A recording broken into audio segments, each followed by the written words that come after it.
যানবাহন ও অতিরিক্ত চাপের কারণে তীব্র যানজটে নাকাল যাত্রীরা। ঢাকা টাঙ্গাইল মহাসড়কে 23 কিলোমিটার জুড়ে দীর্ঘ যানজট সৃষ্টি হয়েছে। এদিকে যমুনা সেতু ও সংযোগ মহাসড়কেও যানবাহনের দীর্ঘ সারি। ঘর ফেরা মানুষের ঈদযাত্রা আরও খবর জানাতে টাঙ্গাইলের এলেঙ্গা থেকে কাউসার আহমেদ ও সিরাজগঞ্জের সয়দাবাদ থেকে যুক্ত হয়েছেন রিফাত রহমান। তো শুরুতে কাউসার, জানতে চাই, আগের সংবাদে যুক্ত ছিলেন, ঘণ্টাখানেক পার হয়ে গেছে, তো এই সময়ের মধ্যে মহাসড়কের যানজট পরিস্থিতির কোনো উন্নতি হয়েছে কিনা, কি দেখছেন সেখানে?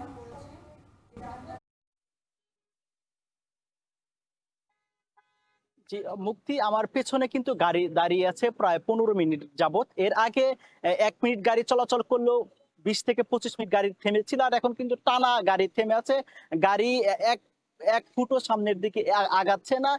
এই মহাসড়কের যারা পুলিশের দায়িত্ব পালন করছেন, এছাড়াও যমুনা সেতু কর্তৃপক্ষ জানিয়েছে যে এই যে সংযোগ সড়কে 14 কিলোমিটার এলাকায় রাত থেকে একাধিক গাড়ি বিকল এবং একাধিক দুর্ঘটনার কারণে এই মহাসড়কে যানজটের সৃষ্টি হয়েছে। আর এই মহাসড়ক যারা ব্যবহার করে থাকেন তারা বলছেন যে এই যানজটে তাদের চরম ভোগান্তি পোহাতে হচ্ছে।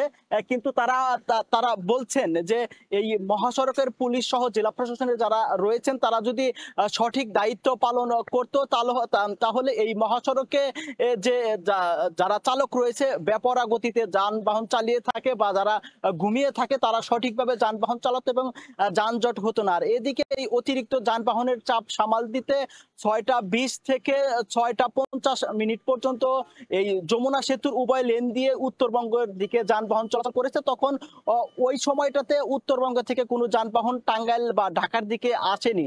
তো এখনো পর্যন্ত কিন্তু যানজট হচ্ছে, মানুষের চরম ভোগান্তি পোহাতে হচ্ছে। স্বাভাবিক সময়ে যমুনা সেতুতে 24 ঘন্টায় 18 থেকে 20 হাজার যানবাহন পারাপার হলেও ঈদকে ঘিরে এই যানবাহনের সংখ্যা বেড়েছে প্রায় 3 পর্যন্ত।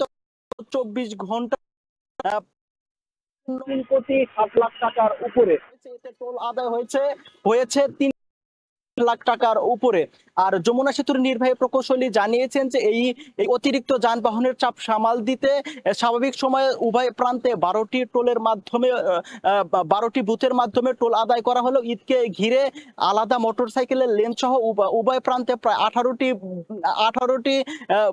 বুথের মাধ্যমে কিন্তু টোল আদায় করা হচ্ছে। আর এদিকে যানজট নিরসনে জেলা পুলিশের প্রায় 6 শতাধিক সদস্য দায়িত্ব পালন করছে 4 শিফটে। আর এছাড়াও এই মহাসড়কের যারা যাত্রী রয়েছেন তারা কিন্তু বারবার অভিযোগ করছেন যে তাদের কাছ থেকে অতিরিক্ত ভাড়া আদায় করা হচ্ছে। এই বিষয়ে জেলা প্রশাসনের পক্ষ থেকে ভ্রাম্যমাণ আদালত পরিচালনা করার কথা হলেও বা তাদের এক্সিকিউটিভ ম্যাজিস্ট্রেটরা মহাসড়কে দায়িত্ব পালন করার কথা থাকলেও আমাদের চোখে সেই দৃশ্যটি এখনো চোখে পড়েনি।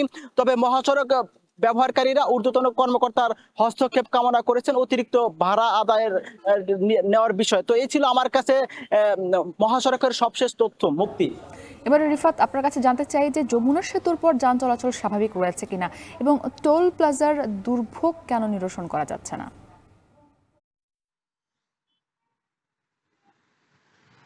মুক্তি, আসলে আর একদিন পরে যেহেতু ঈদুল আজহা, শেষ মুহূর্তে যারা বাড়ি ফিরছে তাদের চাপ কিন্তু এই মহাসড়কে বেড়েছে। বিশেষ করে গতকাল অফিস ছুটি হওয়ার পর থেকে কিন্তু এই মহাসড়কে যানবাহনের চাপ বেড়েছে। পাশাপাশি টাঙ্গাইলে যেহেতু যানজট ছিল, সেই যানজটের প্রভাবও কিন্তু এই মহাসড়কে পড়েছে। আমরা ভোর থেকে দেখেছি যে অতিরিক্ত যানবাহনের কারণে সেতুর উপরে মাঝে মধ্যে ধীরগতি তৈরি হয়েছে। বিশেষ করে সেতুর যে টাঙ্গাইল অংশের যে টোল প্লাজা রয়েছে, সেই টোল প্লাজায় কিন্তু অতিরিক্ত যানবাহনের চাপের কারণে এই ধীরগতিটা তৈরি হচ্ছে। আসলে প্রতি বছরের সারা বছরই কিন্তু এই মহাসড়কে যানবাহনের চাপ থাকে, তবে বছরে প্রতিদিন 20 থেকে 25 হাজার সর্বোচ্চ যানবাহন চলাচল করলেও গত 2 দিনে কিন্তু এই সংখ্যা 2 গুণ থেকে 3 গুণ পর্যন্ত হয়েছে। আমরা গতকালের যেটি হিসাব শুনেছি, আমরা গতকালে প্রায় 51,000-এর উপরে যানবাহন পারাপার হয়েছে এবং রাত 12টার পর থেকে আর সকাল পর্যন্ত প্রায় প্রচুর সংখ্যক কিন্তু মোটরসাইকেলের পাশাপাশি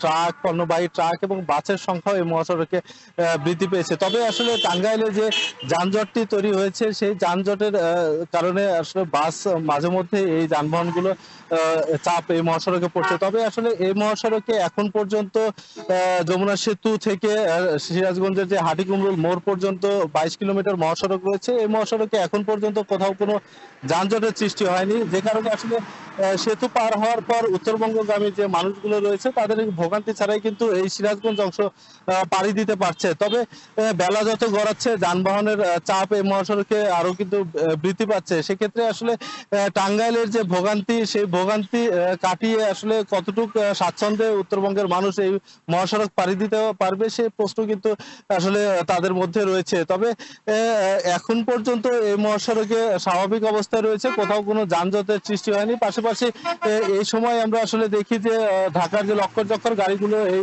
মহাসড়কে চলাচল করে, সেই লক্কর চক্কর গাড়িও এখন পর্যন্ত কোনো বিকলের ঘটনা আমরা শুনিনি। তবে বলা যায় যে এখন পর্যন্ত উত্তরবঙ্গের এই সিরাজগঞ্জ অংশে ঈদযাত্রা স্বস্তির ছিল। তো এই ছিল আমার কাছে উত্তরবঙ্গ মহাসড়ক থেকে সবশেষ। BRB Hospitals Limited.